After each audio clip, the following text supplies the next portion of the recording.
नमस्कार। आज हम एक बड़े ही दिलचस्प स्रोत को समझने की कोशिश कर रहे हैं। ये स्रोत दावा करता है कि पुरुषों के दो खास तरह के व्यवहार हैं जो महिलाओं को कथित तौर पर अनियंत्रित रूप से आकर्षित करते हैं।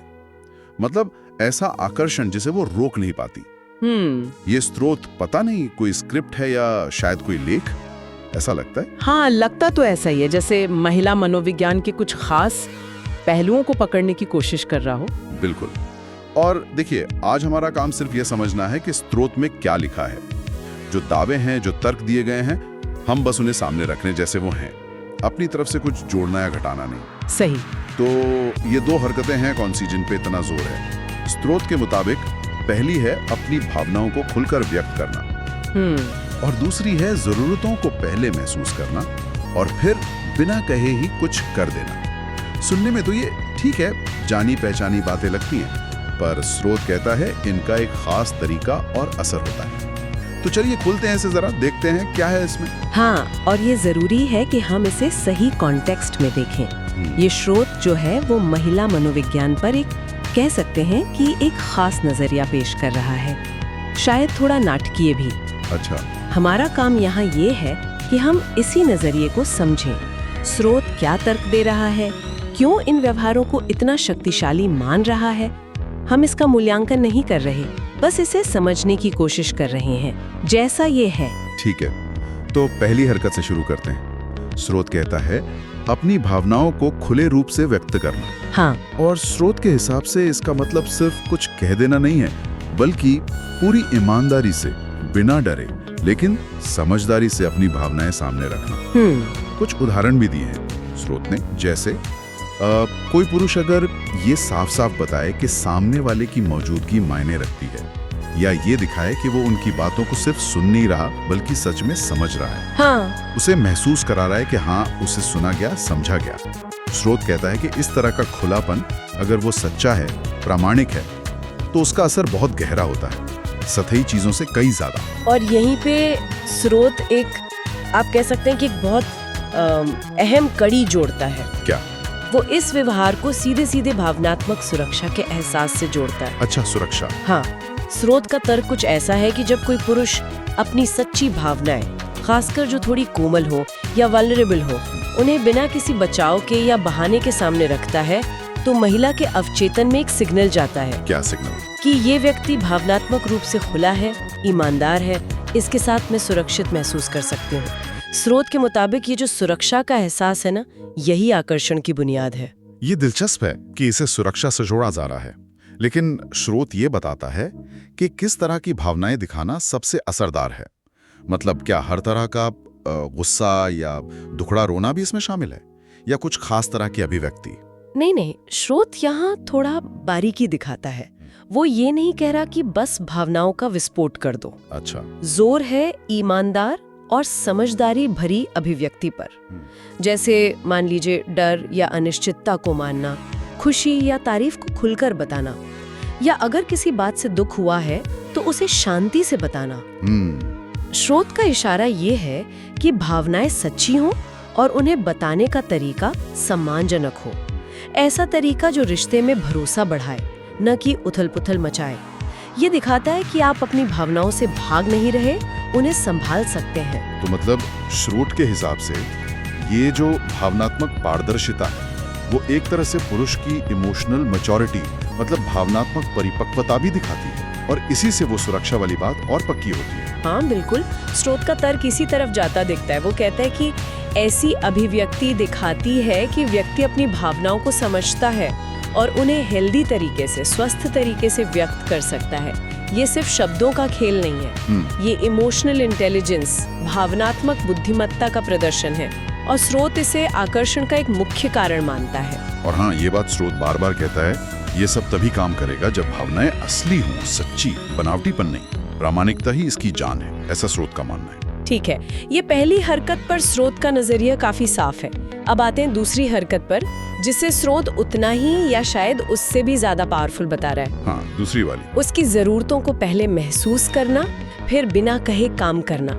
स्रोत कहता है इसका मतलब है वो छोटी छोटी जरूरतें इच्छाएं या परेशानियां जिन्हें शायद वो खुद भी साफ ना कह पाए, उन्हें भांप लेना बिना बताए, हाँ, और फिर बिना किसी जतावे के या बदले में कुछ पाने की उम्मीद के उन्हें पूरा कर देना। स्रोत में एक लाइन है जो शायद इस बात को ठीक से पकड़ती है।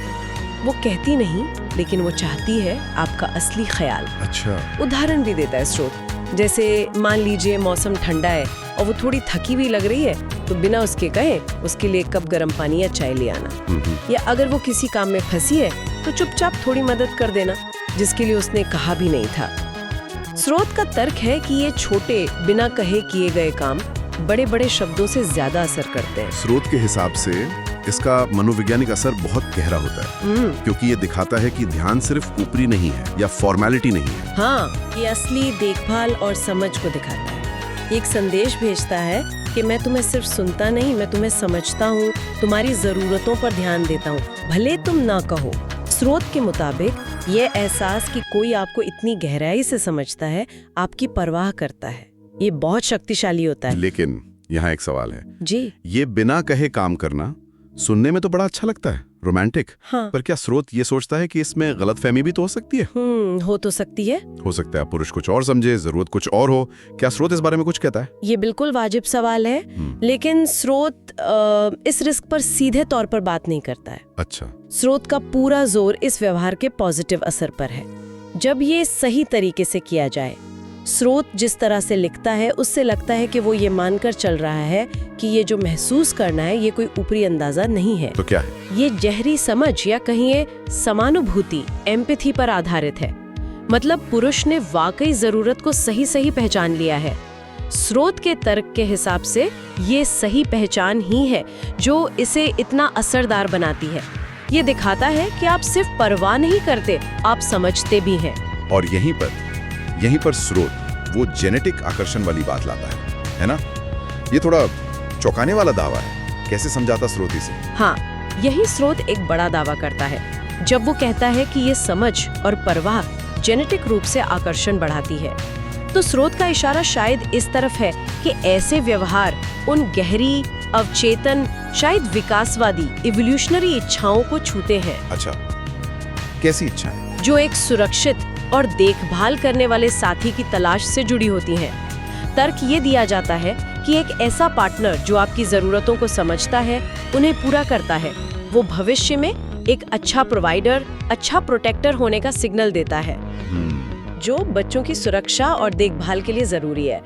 लेकिन ये साफ करना बहुत जरूरी है कि ये स्रोत का अपना दावा है, उसकी अपनी व्याख्या है। हाँ, ये जरूरी है। स्रोत इसके लिए कोई वैज्ञानिक सबूत या रिसर्च नहीं देता, ये बस उसके द्वारा पेश किए जा रहे साइकोलॉजी मॉडल का एक हिस्सा है। समझ गया। तो ये जेनेटिक वाली बात स्रोत की अपनी व्याख्या है, जिसे वो देखभाल और सुरक्षा के महत्व से जोड़ रहा है। ये वाकई दिखाता है कि स्रोत इन बिना कहे किए गए कामों को कितना जरूरी मानता है। ऐसा लग रहा है जैसे स्रोत कह रहा हो कि असली कनेक्शन शब्दों से ज्यादा इन खामोश इशारों में बनता है। बिल्कुल। स्रोत के अनुसार ये चुपचाप किए गए काम जब वे सच्चे हो और जरूरत के मुताबिक हो, तो वे विश्वास और जुड़ाव की एक ऐसी गहरी परत बनाते हैं जिसे शायद शब्दों से बनाना मुश्किल हो। ये दिखाता है कि आप ध्यान दे रहे हैं, आप मौजूद हैं और आप एक्टिवली, सक्रिय रूप से रिश्ते में योगदान दे रहे हैं, सिर्फ रिएक्ट नहीं कर रहे। ये एक सक्रिय, समझने वाली देखभाल है। लेकिन फिर वही बात जैसे पहले वाले व्यवहार में थी प्रामाणिकता, स्रोत यहाँ भी एक बड़ी चेतावनी देता है। वो कहता है कि ये सब मतलब भावनाओं का इजहार और बिना कहे देखभाल, ये तभी काम करता है जब इरादा एकदम सच्चा हो, सम्मानजनक हो और स्वाभाविक हो, है ना? हाँ, बिल्कुल। स्रोत इस पर बहुत जोर देता है। वो साफ कहता है कि अगर ये सब दिखावा है या किसी चालाकी का हिस्सा है, तो इसका कोई पॉजिटिव असर नहीं होगा, बल्कि उल्टा पड़ सकता है। ये समझना बहुत जरूरी है कि स्रोत प्रामाणिकता को अनिवार्य शर्त मानता है। हाँ, और स्रोत ये भी बताता है कि प्रामाणिकता क्यों इतनी जरूरी है। उसके अनुसार महिलाएं, या सच कहूं तो कोई भी इंसान, अक्सर दिखावे और सच्ची भावना के बीच का फर्क महसूस कर लेता है। नहीं देगा, बल्कि असुरक्षा और अविश्वास पैदा कर सकता है। स्रोत का मानना है कि बनावटीपन उन गहरे मनोवैज्ञानिक असर को पूरी तरह से खत्म कर देता है। मतलब वो गहरा जुड़ाव, भरोसा और सुरक्षा का भाव। तो स्रोत के हिसाब से अगर कोई इन तकनीकों को सिर्फ इस्तेमाल करने की कोशिश करे बिना सच्ची भावना के, तो ये काम नहीं करेगा। स्रोत के अनुसार बिल्कुल नहीं, बल्कि ये नुकसानदेह हो सकता है।